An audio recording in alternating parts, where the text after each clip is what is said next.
The night the lion admitted he was afraid. People think fear disappears when you become strong. That courage means silence. That wisdom means certainty. They're wrong. Fear doesn't leave when you grow stronger. It just waits patiently for a moment when you're finally honest enough to admit it's still there. Tonight, I learned that lesson again. Because tonight the tavern stands at the gray havens, where ships depart not because people are weak, but because even the strongest hearts eventually need rest. And for the first time in a long while, I was afraid. The air here tastes like salt and farewell.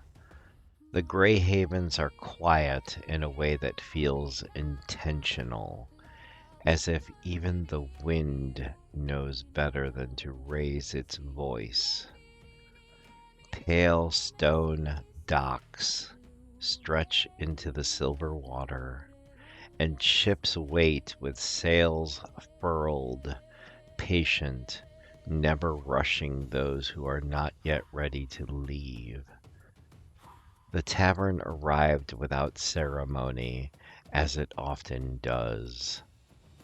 One moment there was an empty shoreline, the next warm lantern light, oak beams, and the low comfort of a place that understands endings.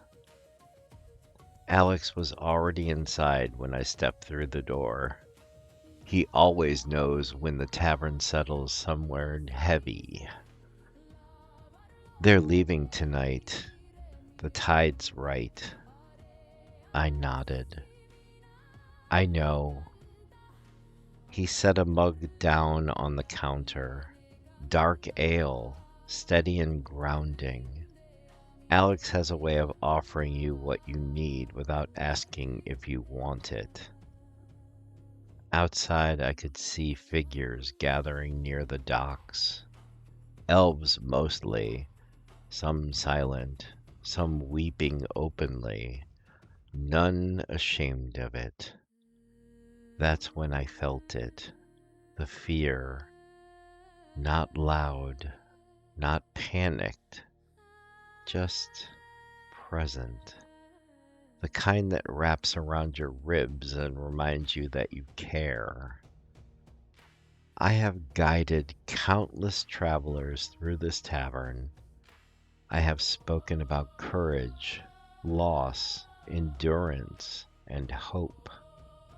But standing there, watching others leave something they love, I realized something unsettling. I wasn't afraid for them. I was afraid of staying. A traveler approached the bar, an elf, tall and worn in a way that only centuries can carve. His hands trembled slightly as he rested them on the counter. "You've seen many departures," he said. "Yes," I replied. "Then you understand why I'm afraid." I did, but instead of offering comfort, I hesitated, because the truth pressed against my chest, demanding space. "I do," I said slowly, "but not for the reason you think." He frowned. "Are you not afraid of leaving?" I exhaled. "I'm afraid of what happens when I don't." The words surprised even me. Fear thrives in silence, but weakens when spoken.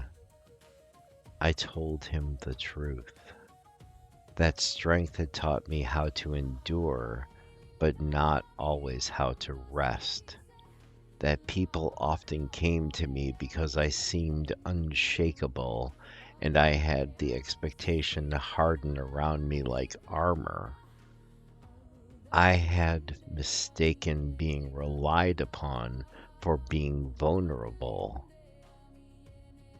I'm afraid, I admitted, that if I stop being the one who stands steady, I won't know who I am. The elf studied me for a long moment. Then he smiled, not kindly, but knowingly. Then you are stronger than most, he said, because you did not pretend otherwise.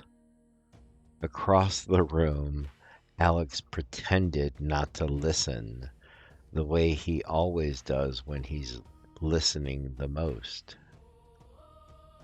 Later, as the tavern quieted, he spoke. You know, you don't have to be the pillar every night. I laughed softly. Someone has to be. Maybe, he said, but even pillars crack when they're never allowed to lean.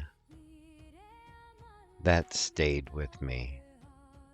Outside, a ship's bell rang, the sound of a final choice, and my fear shifted. It no longer asked, "What if I fail?" It asked something more dangerous. What if I am honest? As the final ship prepared to depart, the tavern grew still. Lanterns dimmed slightly, not from magic, but respect. I stepped outside. The sea reflected the stars like a promise too large to hold. Figures embraced. Some boarded the ship. Others stepped back, tears unhidden. And for the first time, I spoke without teaching. I'm afraid, I said aloud, not to anyone in particular. Afraid of loss, afraid of staying when others go, afraid that strength had become something I hid behind instead of something I lived within. And something remarkable happened. Nothing broke. No one turned away. The fear didn't swallow me. It softened. Because courage, I realized, is not the absence of fear. It is the decision to let fear exist without letting it rule you. Alex joined me at the door. They're ready, he said. I nodded. As the ship sailed, I felt the ache, but also something gentler behind it. Relief. I did not need to be fearless to stand here. I only needed to be honest. If you are listening to this and thinking, I can't afford to be afraid, or people depend on me, or I have to stay strong, hear me clearly. Strength does not demand silence. Courage does not require pretending, and fear, when spoken, loses its power to isolate. If this story resonated with you, take a moment to let me know. A like, a comment, or sharing it with someone who needs permission to breathe. The tavern will be here, somewhere between fear and truth, between holding on and letting yourself be held. Until then, my friend, may you find the courage to speak what your heart already knows. Your old friend Lion will be here, pouring the drinks and keeping the doors open. Take care and be well.